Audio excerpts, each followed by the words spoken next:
Hey Grace Church, Michael Campbell here, family pastor. Just wanted to go over this Sunday's lesson that the kids are going through and how we as parents and guardians can be proactive in their response to the lesson. And so we're going over how God made Saul the new king of Israel, the first king, through 1 Samuel chapter 11.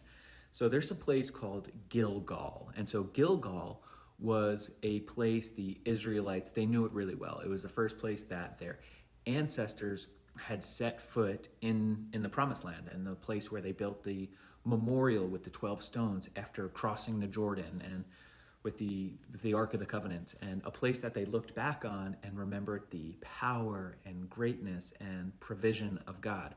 And so Gilgal wasn't a place of convenience necessarily, but rather a place of significance and remembrance for what God has done for them.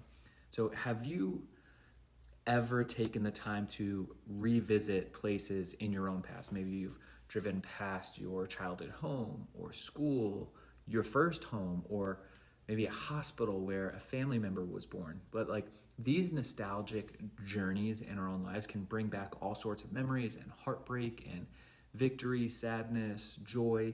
And revisiting the past might flood your heart and mind with things that you might have forgotten, as well as things that could never be forgotten. And that's exactly where we find Israel in this lesson. So in the fast-paced world that we live in today, we don't go back often enough, honestly. Like Jonathan Edwards said, we should think about death every day because of the opportunity we have before us. And so for many, thinking about the past only slows down productivity.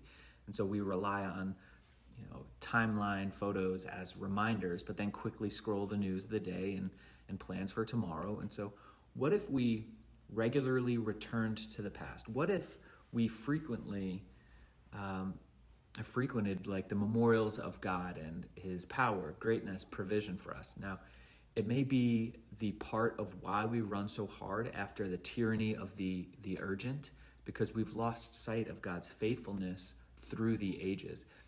It may not be a like nostalgic drive through your hometown or a trip to the mountaintop where you were first gripped by the greatness of God, but a stroll down memory lane recalling the work of God has done for you, and that he's so very good for your soul. So the Israelites, they didn't return to Gilgal because it was easy. They returned to Gilgal because amid their present circumstances, they needed to remember, and so do we, reflect on the great things that God has done, the ways that you've seen his power, his greatness, and again, his provision for you. And as you do this, let it grow your attitude and hopefulness. James 1:17 says, "Every good and perfect gift is from above, coming from the Father of lights, who does not change like the shifting shadows."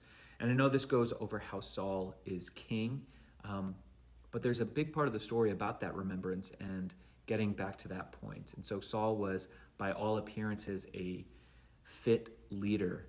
But as we'll see in the weeks and months to come, it was the outside that was being judged and not the inner character. And we'll see how that progresses through David and Solomon. But that's a lesson for this weekend. Check out the rest of the threads for some memory verses, discussion questions, and talking points that you can have with your kids.